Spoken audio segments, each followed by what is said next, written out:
Today's guest entered the industry in 2012, launching her PT business in 2014 and working out of operators such as Pure Gym and Virgin Active. She moved into management in 2016, rising through the ranks and most recently filling the role of PT mentor within Pure Gym. She specialises in nutrition, having become Mac Nutrition University certified, and is possibly one of the biggest party lovers I know. Miss Sky Asquith, how are you? I didn't write that in my intro. I know, yeah. Party animal. Here's a party animal. She did just say before we started, is there any vodka bottles in the background? On the other side of the kitchen. Hi, I'm good, thank you. I'm sober today, so. It makes a change, did it? Even probably a bit more interesting to get smashed in. Next time, get me on. You'll see. Yeah, we'll do it. Get you on a Friday, you'll be well aware. How's things? Yeah, really good, thank you. Keeping busy in furlough. Yeah, it's good. What you been to be honest, I've been keeping myself busy just with a bit of outside work. Obviously, not anything for Pure Gym. Doing some talks. A lot of nutrition talks have come up actually. I did a few. I've never done a podcast before lockdown ever. So I did like a couple at the start, which was like, it was awkward, but it was good. It got me into it then. So a couple of people asked me and I was like, yeah, go on then, go for it. And then from that, I've had a few paid nutrition talks, which has been quite good. Everyone's on Zoom now, aren't they? So yeah. Bit of that, and then obviously coaching. So I coach females nutrition. So I've been doing that.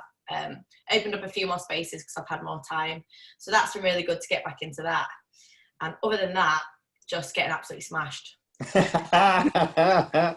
Of course, mate. What? I was going to say a bit like going back to that, like going back to doing that and the nutrition and stuff with more clients. I bet you've buzzed off that, aren't you? Yeah, it's been really good. I started off at the start of lockdown. I have a Facebook group with like everybody that's ever been a client, and then some people that were members in the gym that had interacted with me. And I've just kind of opened up my group and I said, anybody that wants to come in can come in. I'm going to do some regular classes. And there's about 80 women in there now. And it's just such a nice little community that we've got. So I've still been doing that. That's been dead good, to be fair. Even though it's like, some days I think, oh, I don't want to get up and do a legs, bums and tums class. And then I get up and do it and I'm like, yes, buzzing. So that's been really nice. And yeah, working with people more, and especially because everyone's got more time, people are putting a lot more into it and taking it a lot more seriously, I think, now. Now there's been like a bit of a health scare. Everyone's a bit more like, right, I want to nail this while I've got the time so I can come out of this in a better position. And just dodge COVID when they get back into the gyms, by the sounds of it. Well, yeah, that's good. Like you say, obviously going through lockdown and furlough and stuff, keeping your mind busy has probably been the most important thing, hasn't it, for a lot of people? It's definitely something I've had to do because I just lose my head if I've got nothing to do. Absolutely lose my head. Well, you lot will know. I'm just fucking all the time. Does my nut in sometimes, but yeah, me and Mark probably do like to like chill a little bit more than you can. I'll sleep in. Honestly. So I asked Dan to help me make a new spreadsheet for my clients to check in with each week. It's absolutely amazing, by the way. If anyone listens to this and needs one doing, go to Dan. Plug you now. Get it. But even after he sent me it and he's finished it, he's still texting me going, do you think we should add this in? I'm just thinking, do you think this needs changing? I'm like, do you ever switch off? Yeah, that's how it works in a nutshell. Recovering perfectionist, I keep saying this all the time. I can't help it. I just like things to be as they should be, and if you can make it better, then fucking make it better. Yeah, definitely. So yeah, cool, good. Nutrition talk's all been going fine. How's that come about? You said it's come off the back of other stuff, or is it stuff you've put together? Well, you know me, I spend a hell of a lot of time on social media. I am very active on social media. It's kind of like a full-time job, to be fair. So I'm quite consistent on there anyway, but then the more I've been doing stuff, the more I've been doing podcasts, and I don't know if people have maybe gone and listened to some of them, listened to me talk about shit. But yeah, people have just got in touch and said, oh, would you mind doing a talk to my members, like people that have got their own gyms and stuff, some guys that I know from back home, other PTs that I've worked with. So I've done a couple of talks in like member groups for gyms that have closed, obviously.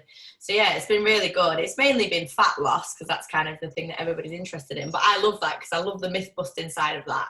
So I think there's just so much noise around it. People just focus on the completely wrong things, overcomplicate it. So it's quite good to see people going like, oh, right. I didn't think of that, or I thought that was true, but it's actually wrong. So yeah, I really enjoy doing the talks, to be fair. And then they all jump off the talk and go and smash 1 million calories after 7 o'clock because they're allowed. That's it. That's it. They're like, right, it's Friday, calories don't count. Fair play. Cool. So like that's obviously stuff that you've been working through most recently. It'd probably be useful for us to go way back to the start when you first came into the industry and talk about when you had your armbands on in swimming pools and stuff. So go for it. How did you manage to move into the industry? What sparked that? Really, like unrelated story, and no one ever really thinks that this is my backstory to getting into the industry. Obviously, I like a little bit of a party, just a little bit. So I basically spent from like age 18 to 21 just going abroad every summer, doing seasons abroad, coming back, working a job, saving money, going again. That was kind of my back and forth. Ibiza, Greece, different places. And then in Greece in 2012, I ended up, I didn't know at the time, but I broke my hip.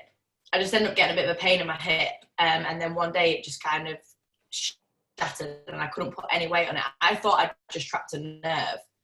So I ended up flying home, went for an x-ray. I'm 21 years old and the doctors are like, you're a freak. How have you broken your hip? So I had to have a big operation, got a plate put in my leg, got a screw in my hip.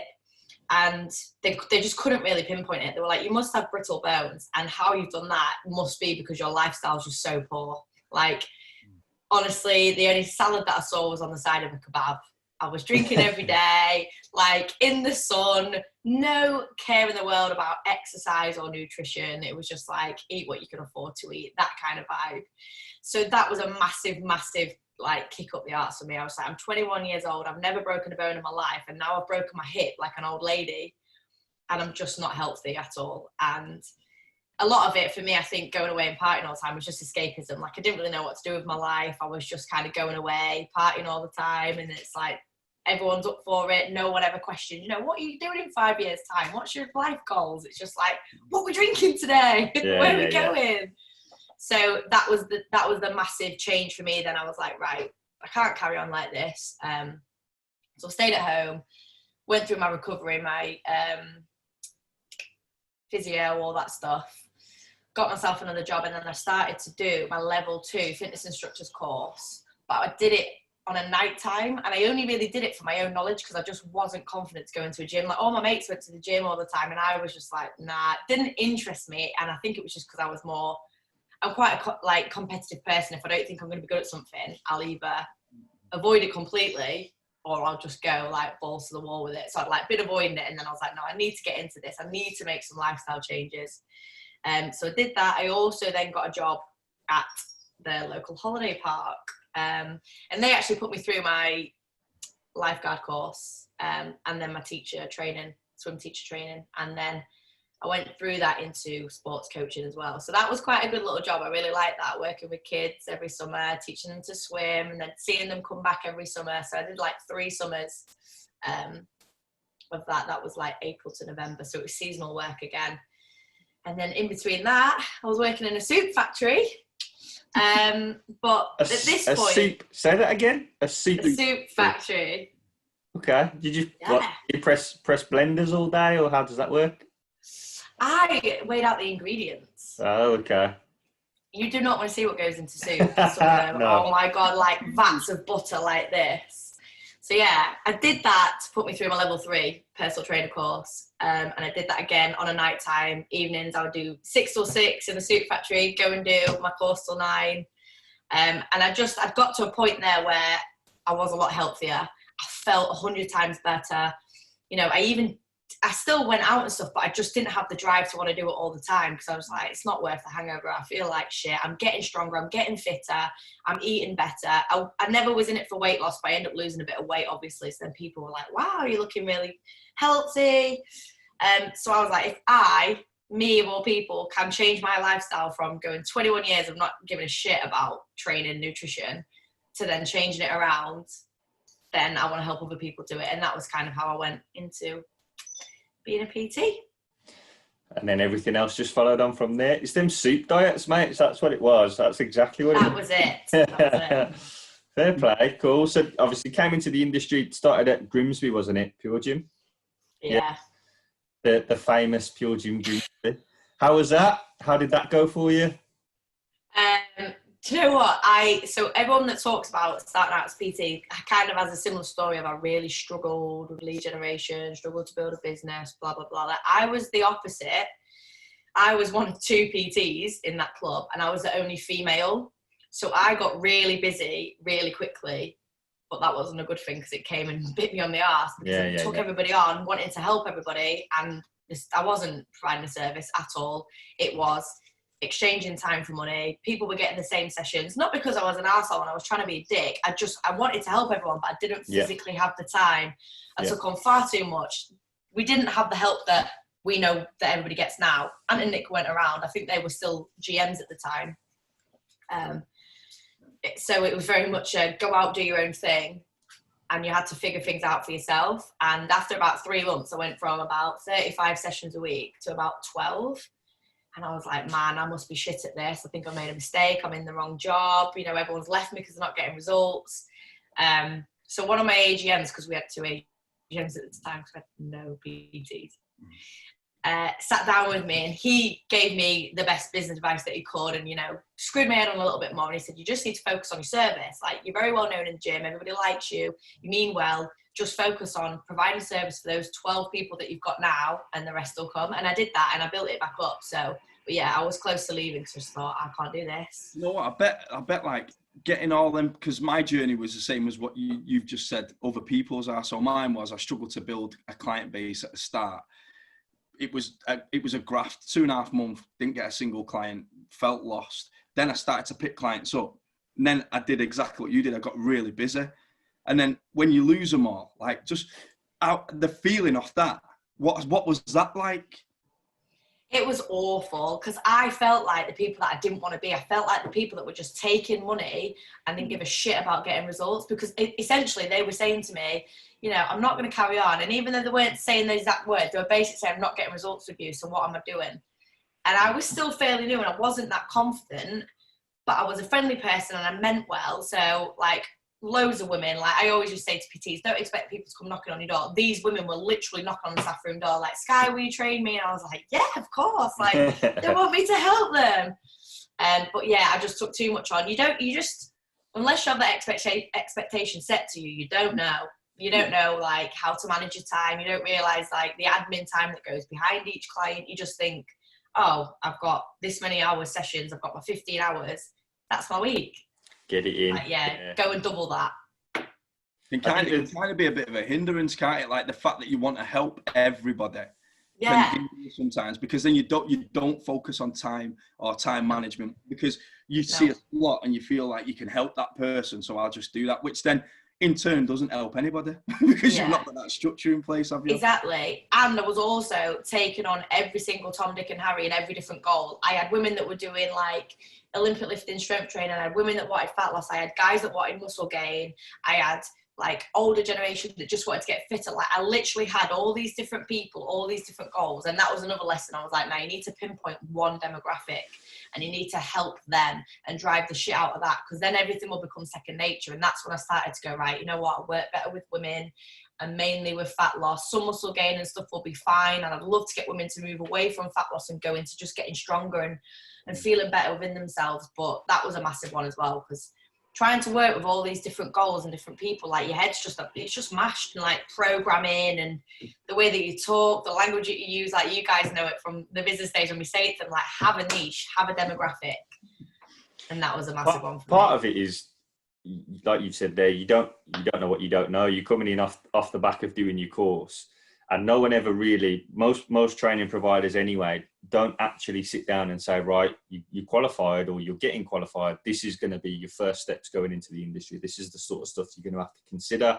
This is the sort of thing you're going to have to get into your mind, because you are going to be building a business. It's literally most of the time. And people listening will probably be resonating with it. They just get through their course, and then very similar to a driving test. You pass that, then you learn how to drive. It's almost the same with your level 3, isn't it? You get that certificate, and then you learn how to coach, then you learn how to build your service out, run a business, etc. It's mad as well, mate, because like not only that, but you have a lot of people that you kind of know from the industry that are saying about 40 sessions a week, 35 sessions a week. So in your head, that's implanted in your mind that 35 sessions a week is what I have to have.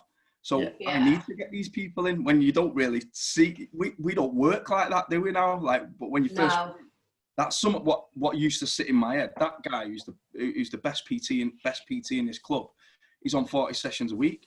I need to be on that to be even as good as this guy. That's what I need to be on. And you measure it by sessions and not what you should be measuring it on. It's because everyone bangs on about this, like the 9 to 5 is 40 hours a week, isn't it? So they feel like they've got to replicate those hours in their PT business, which literally breeds time for money. Like it literally, because they're looking at, right, well, growing up, all of my family have worked 9 to 5 every day. They work 40 hours a week. So that's where I need to be able to, and they don't, like you said there, they don't even consider admin. They don't even consider programming. They don't even consider behavioral change, habit recognition. Like none of that comes into play because you're not told that when you come through the course, which is fine. Like you've got a criteria to hit, but in terms of setting people up for long-term success, maybe it comes down to what Simsbury are doing at the moment in trying to develop those quals. That'll be quite interesting to see how it all comes about. But yeah, it's a bit of a shame really if people don't meet others that have a similar mindset to us three on this call to help them when they come into the industry first. It's not a surprise really,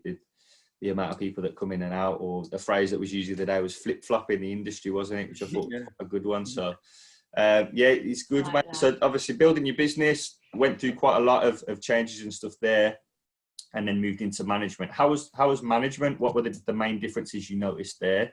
Transitioning from a PT, running your own business, and then moving into a management role, having to guide, coach other PTs, support them, and then alongside that, all of the other operational stuff that comes in with it.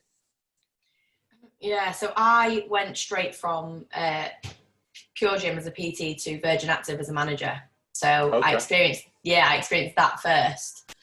So that was in Leeds. I moved from Grimsby to Leeds. I just kind of figured that there was nothing going on in Grimsby. I wasn't going to get anywhere. I would have loved to have gone as a PT in Leeds, but still then I didn't have the confidence to go and set up self-employed business in another city when I knew no one. So went to Virgin and straight away realised that getting the buy-in from the team was more important than me learning the operations. And they were very experienced PTs on that team, the master trainers. And not only was I quite young and female, and most of them were male, they were just a bit like, who the fuck is she? Why have they brought you in? Yeah. So that was a massive thing for me. I was trying so hard to learn I wanted to know it all yesterday. I want to be good at being a manager. I want to know operations. And it was so different to Pure Gym. And there's so many different managers within a Virgin Active club. It was a little bit right, so who does this? We do what?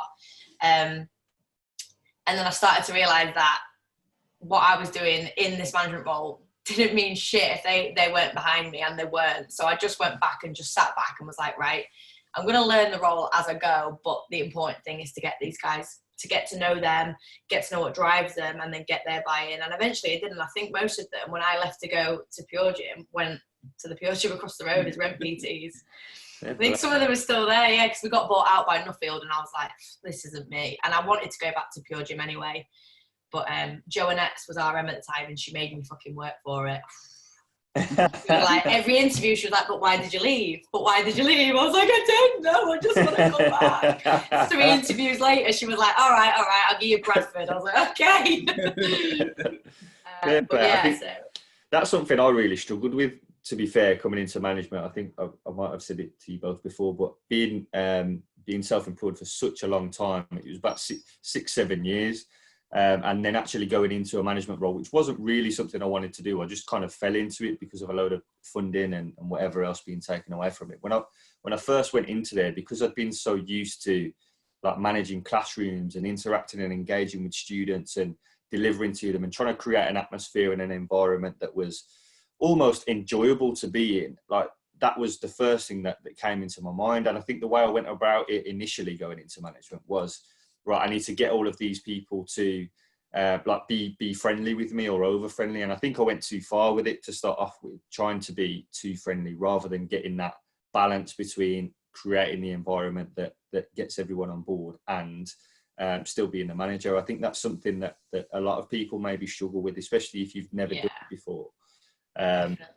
But yeah, it's interesting, isn't it? I think we're pretty much there, and I know Martin's the same in a roundabout way. We've identified it's those people that are in the club and those people that are in the gym that are providing service direct to your members that are the most important. And as soon as people, I find it interesting when people say the most important people in the facility are the members, because yes, they are, but actually, if you treat the staff, so to speak, the PTs, the employee, whatever business it is that you're in, if you treat those guys at the top end and support them as much as you possibly can, everything else follows, and then the members are looked after, aren't they? So it's an interesting one. It is an interesting one. How did you then... The maddest thing is that, like, these, when you've got a group of people, yeah, and you, that, if they're not happy coming into work, or they're not happy coming into an environment that they're going to spend most of the time there, then that's the ripple from that is just a killer.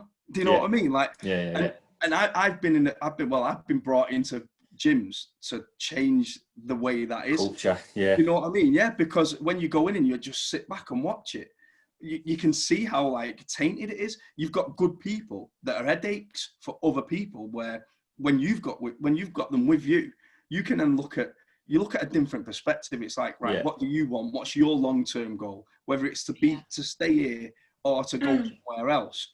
And how can I, as your line manager, help you get that? Do you know what I mean? And then from that point, then they, like, just like you said, Sky, they're fully bought in and they're ready to just move on with you. And we talked about it on the last podcast about if you've got a vision, if it's just your vision and nobody's willing to go with you along with it, you might as well not have anything. Do you know what I mean? What are you laughing at? You may as well just go to the bar and order a drink for yourself. That's what it is. That's what I'm laughing at. There's no point planning a stag do if it's only you fucking going. Exactly. But no, it's right, isn't it? So how did you then, once that started to materialise and you started to get the guys brought in, like you said, a lot of them moved over with you. Did you then kind of use them to bounce off when you were creating your new culture, so to speak, in your new club, or how did that go then? How did you find the change moving back to Pure Gym? Oh, I loved it. The thing is, I don't know if I can talk about this. Well, everyone would know anyway if they worked at Virgin. The thing with Virgin is, like, the PTs they've got pound signs on the head because they're bringing in revenue for the business. Whereas with Pure Gym, as it stood at that time, they were servicing members and teaching classes, and the money that they earn was for them to keep. So when you're developing PTs in Pure Gym, you want them to do well, obviously, because you want them to stay, obviously, retaining members, retaining them, and you want them to be comfortable and not worrying about money. Whereas in Virgin, it's very much just, you need to bring in this. And every PT had a target, and I hated it. I literally hated it. That was one of the worst things about it. I can remember one of the PTs, we had to verify the sessions that they delivered. And if they booked a client in for like a 7 a.m. and that client turned up at 7:01 and came into the club, that PT would have to come straight to a manager and get it verified. Like, oh, my client was just a little bit late, so it won't show up on the system. If they don't do that on the day, they don't get it. And this one month, this PT had not got his session verified, and they got paid in tiers, and it dropped him down a tier, and he lost 500 quid because of that one session. And he sat in my office on the floor in tears. And I was like, I can't have this. I can't be responsible for doing this, because if that was me at Pure Gym, we would be able to go to the office and go, look, override this. It's a mistake. Virgin are like, nope. Money's more important. Members are more important. Then comes the managers. Then comes the PTs. So I hated that. And that was one of the reasons why I left, because I was like, I'm not in it to push people to make money for a business. I'm in it so they can provide for their families. Yeah. You say that to Joel Epps in your interview? I probably did, yeah. Leaving. To be fair though, it's probably not that you should spend it before you've earned it, but in his head, he's 500 quid up, isn't he? So he's probably thinking. He's expecting that, isn't he? He's like, these are my sessions. Yeah. I've delivered 100 sessions. I was like, no, you've got 99 on the system. He was like, no, it's 100. I was like, no, it's 99. It was rough, mate. Honestly, I couldn't sleep that night. And that's another thing. Like, I just get so emotionally invested in people and wanting them to do well. So that was difficult. So it was nice to go back to Pure Gym and be able to do that there and support them. And I think PTs are a bit like, sometimes it's a bit alien to them that there's a manager that actually cares about them in their business and not just the club's KPIs are a bit like, why do you give a shit about me? It's like, because you're part of my team. Yeah. Team. You know what I mean? Like, you're part of the people that operate their business out of this club. So yeah, I liked taking that and being able to do that without being like, you must be delivering this amount of sessions. It's like, you deliver what you need, mate. What do you need? What does that look like? Okay, how do we get you there? So yeah, completely different management styles, I bet, as well. Completely. Yeah. The way that you and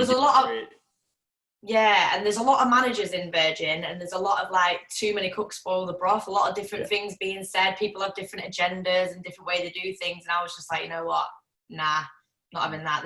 I like in Pure Gym where even if you don't see eye to eye with your AGM or your GM, you're very much united in what you say, and you do it to get towards the vision of the club and for the good of everybody. Whereas at Virgin, it was a little bit like snidiness, and I probably shouldn't be saying this.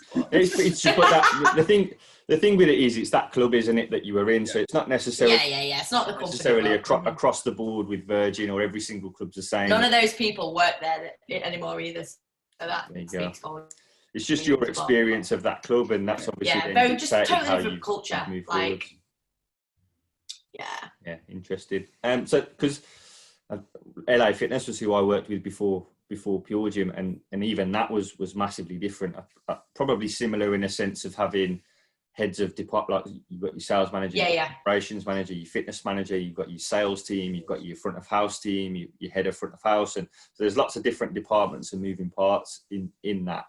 And lots of different opinions as well, like you say. So when you're all sat around trying to move into a certain direction, if you're the person that's got a different idea to the other 3-4 people sat in that room, then it's quite a difficult conversation, I suppose, if you're the odd one out, but you're adamant that that's how it should do. Like, I've spoke about it before, but especially that sales culture that I was brought in, very, very different to what I was used to. And I suppose Virgin was very, very similar for yourself. So and they're a little bit too far removed from the members for me. Like with us, we're very hands-on still. And one of the reasons why I wanted to go into management was because I actually loved being on shift. I never wanted to go on rent. I never wanted to be a rent PT because I would have, A, got lazy, and B, I wanted to be in front of members all the time. So that was another thing that I loved about going back to Pure Gym, was having that opportunity to be reception, front of house, sales, you know, everything that they take away from you there because other people are doing it,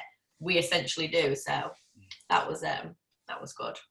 Yeah, cool. Okay, wicked. And then, so you've moved clubs a little bit, haven't you? Got around a little bit, experienced a few different places. What would you say that the main sort of learnings you've had from moving clubs and being in different clubs has given you? Well, I've worked in, like, some of them in student clubs, some of them have been, you know, in town centres, city centres. Some of them have been like community gyms, like Bradford was a community gym. So working from different clubs like that gives you totally different perspectives on different kind of members and, you know, what they like, how to communicate with different people, different demographics. So it's been really eye-opening. And then the teams as well. So I've worked with like really young teams, quite big teams in student gyms, which is great fun. And then I've had gyms where there's been like older PTs that have been in the company a long time, like Coventry. We had PTs that had been there 7 years since the club had opened. So that was good. I learned a lot from those guys as well. Cool, fair play. So lots of learnings in terms of teams and stuff. What do you think the main sort of standout is for you going into those? Like if you were to speak to someone now that's going to be moving clubs, or maybe every year who's looking to move clubs, what advice would you give them going into a new environment, a new club, a new team, and say, right, this is where I'd probably suggest you start? I know you're going to say people. I'm going to spoil it. No. I think you need to observe everything. I think you need to observe how the members are, what they like, even what they're complaining about. Like, you're going to get different complaints and different things. What works at one club will not work at another club. Definitely not. Like, if you look at, I was at Leeds Kirkstall, massively student-based club. The timetable there, taking that over to Coventry Sky Dome, which was in the middle of Coventry, but it was not very busy in the day. It just didn't work, and I had to adapt really quickly and be like, right, what do these members actually want? What are they coming to? And it was a lot of sitting back and watching the team, getting their kind of input, getting the members' input, just surveying the hell out of everybody, being on the gym floor, talking to people. So that would be my advice, would be, don't get caught up in, oh, I need to get the back of house sorted, or I need to do all this in the office. It's like, just get out into that club and get yourself known with the members and with the team, and see how it runs differently to what you're used to. The only difference for me with day one there is the office has to be fucking clean, mate. Oh, God. That would just ruin me. After that, I agree 100%. I was never No, mate, but I have to... Trying to get him in it, they're like, stay out of the office in between these hours. It's like, I'm out of there 8 till 4. I don't know what you're on about. You've got... You've got to have some sort of order, and there's got to be some... Everything's got to have its place, mate. If that's not done, then I'm lost, mate, after that. So, like I say, I'm just I'll ignore that for a little bit. Don't want to look at sales and marketing. It'll go if away. I don't see it, it's not there. If the gym floor's tidy, I'm fine. And then once I get a bit more settled, then I'll go lock myself away and tidy up. Fair play. No, wicked. Okay, so you've moved into more recently nutrition. That's probably the area that you, as we said earlier in the intro, that you specialise in. That's almost your bag, isn't it, I suppose? So how have you mentioned a little bit earlier, you've started to do nutrition talks, etc. How have you now built that out into your offering and made that your number one focus? How's that transition been into bringing that to your coaching business? Yeah, so I think, so I've done online coaching for about 5 years now. I never ever set out to be an online coach. A lot of it came from when I left Grimsby. A lot of my clients, even though I referred them out to other PTs, who are very much don't want to train with anyone else. I was like, well, I'm not driving back from Leeds every week to come and train you. Yeah. What do you want me to do? And at that time, online coaching wasn't really a thing. Even 5 years ago, it wasn't really something that people were like, how do I become an online coach? So I was a bit like, well, I guess I could program for you still. We could have a bit of a catch up every week, and you could upload your measurements and your photos and stuff still. And they're like, well, yeah, that works. So it kind of naturally went that way. And I've got one client that's been with me for 6 years. She's one of my first clients. She's still on and off, comes back and forth. So she's coaching me again. She's just had a baby. So it kind of came from that, moving from just programming and a little bit of accountability that way to just being about nutrition. And once I started studying with MNU, I started to put my focus on my content on nutrition and helping people that way. And so I went about 2 years ago, I think, I started just to go down the nutrition route, and I had 2 different kind of services. One was one-to-one online nutrition. So kind of what you've helped me build, Dan. They report in every week, and then we have a catch-up phone call every week. And there's different resources that I've made for them that I kind of go through with them each week. Some of them track, they learn how to track. Some of them are coming away from tracking, and it's more about just improving their relationship with food and exercise. Some of them kind of picked up some bad habits, or they just don't understand why they do things. So it's sometimes picking that apart. A lot of the things that people do is just from misinformation. They just think that they have to do these things and they don't. So that's kind of the premium service, one-to-one every week. I only really have between 5 to 8 people, because otherwise it's 10 hours a week that I need to give these people. And then I had a Facebook group as well. So that was a bit more generic, just kind of posted content in there all the time, did Q&As in there every week. Everybody got some handouts when they first joined about, protein, carbs, macros, calories, if they wanted to do that, things that they could do if they just wanted to improve their nutrition. and they kind of just posted in there every now and again with their progress. So obviously a little bit less touch time, but more of a group element of it. So yeah, that's the kind of two different services that I went down with nutrition. What made you go for those two? I kind of wanted to test both and see what I preferred, and I think I initially did the group just as like a bit of an intro and to see what feedback I could get from people, what they wanted. I surveyed the hell out of them. Surveyed everyone before, surveyed them every month, and then some of them naturally came to me and said, I want a bit more support, I'd want more accountability, and then it kind of built out into, all right, this is what my one-to-one service is. But I won't have many people on that. So I wanted to do both because I want to help people. Yeah. I want to help as many people as I can, and I just can't, like, I'm not doing it for the money. Like the price point of the Facebook group is really small, so I can help more people because it's just not as much one-to-one time. But yeah, I know because I'm limited to one-to-one, so I've just kept both.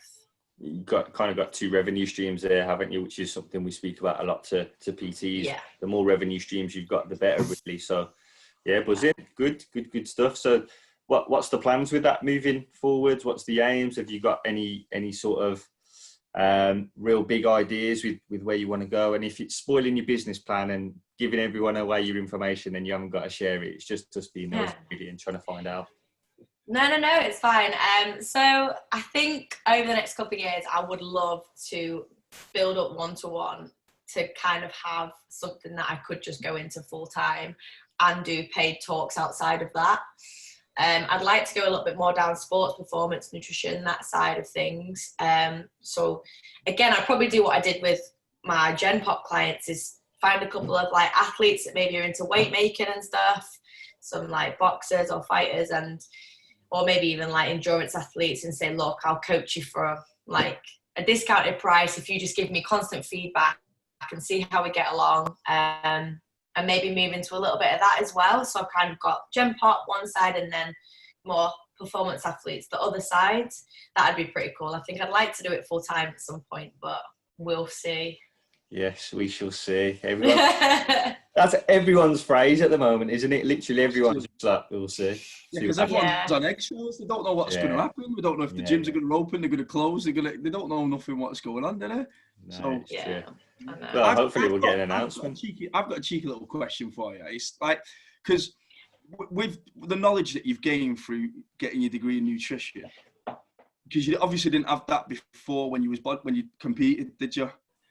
What would the now you, with the knowledge that you've got, tell that you that's preparing for a show to compete? Because you did well and you won, didn't you? So just what would what would you now tell you that was getting ready to compete for that competition? Yeah, that's a really good question. So there was a lot of bro sciencey stuff that I did when I competed. And Fish and a rice cake, one of them. That's that guy, mate. Yeah, I've seen him. Yeah, it's hilarious. So yeah, it was very much a lot of bro science, a lot of cheat meals and stuff in there, which I hate that now. That's just not a good term to use. I did it really quickly, but I think the main thing for me was I kept looking at it as there's 4 months from now to stepping on stage, and that's it. And I was focused on this 4 months rather than being like, it's 6 months, 4 months to share, the 2 months to come out of it, because that's when all hell broke loose afterwards. That's when shit just hit the fan for me. I had body dysmorphia. I almost had binge eating disorder. Like, I just wasn't prepared for how I was going to feel coming out of that. So that's why I kind of talk about it. And I don't want to slam bodybuilding because I like it. I watch my friends bodybuilding still. Like, I actually love the sport.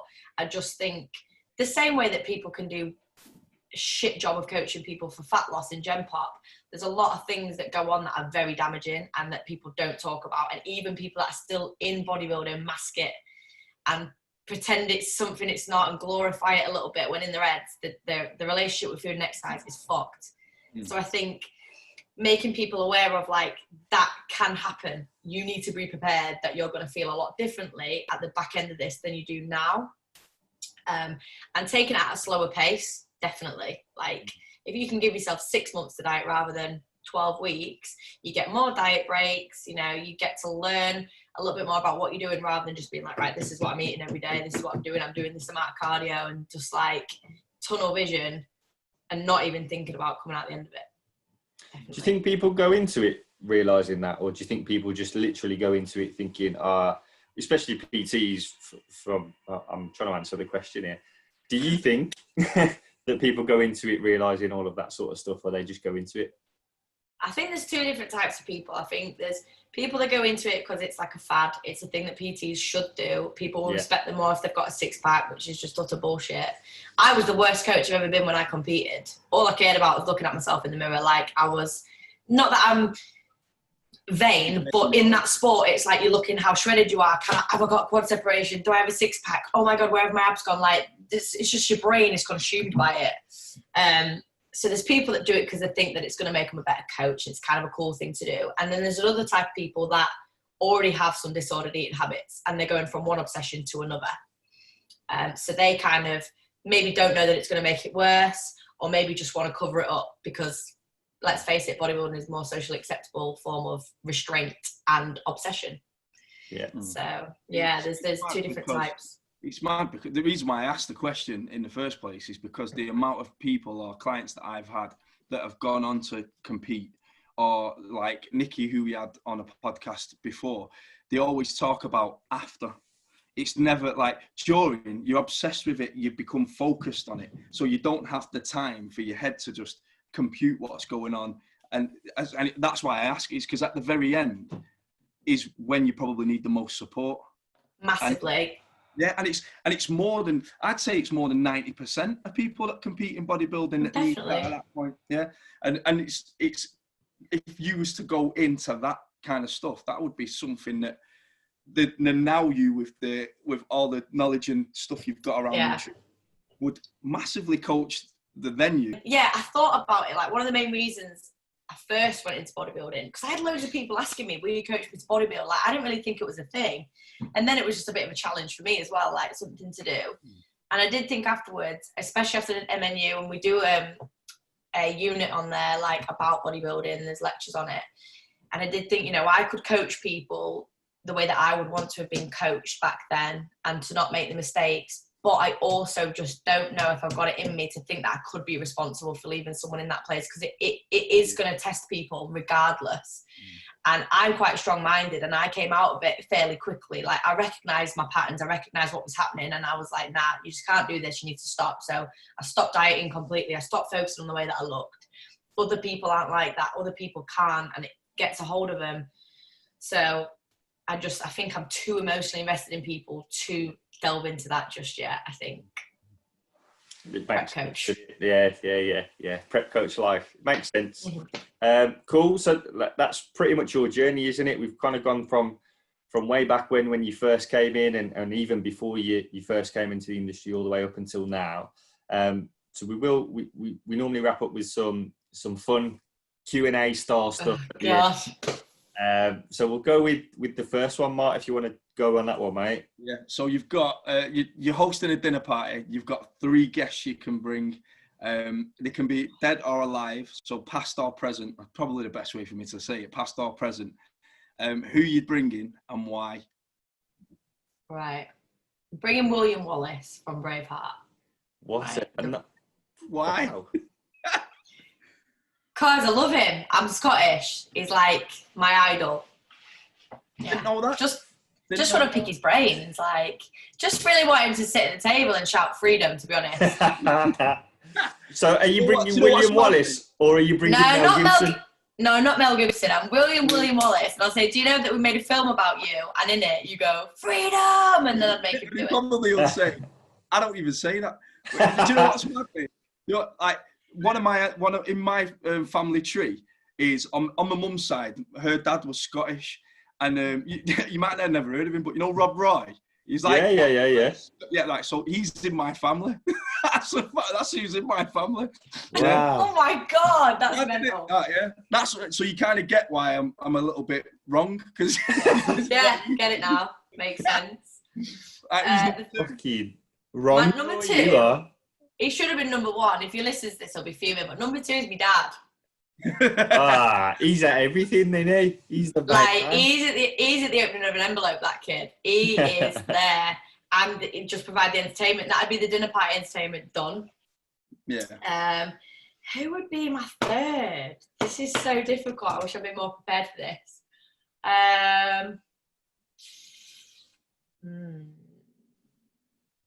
The third one's always a good one because they have to overly think, don't they? Because they've got two on the bounce. I'm going to go away and think of all these people that I'd want at a dinner party now. It's going to have to be someone funny. I think it's going to have to be Peter Kay. Peter Kay. Decent shout. Just don't order cheesecake, mate, because his head will fall off. Fucking hell. It's funny that because the next question is, you've got your three guests, what you serving him? If it's garlic bread for starter, he's going to be living life, isn't he? Haggis. For starter? Yeah. Okay. Haggis. I've never tried it. Oh, you need to try it. It's all right. It's all right. You know what I'm in for mains? Are you coming, Martin? We're going to have salmon. Martin loves a bit of salmon. I'm there. Yeah, and then dessert. Just get straight on the booze, I reckon. Not have a dessert. No one's asked about dessert by that point, are they? Just straight on the booze.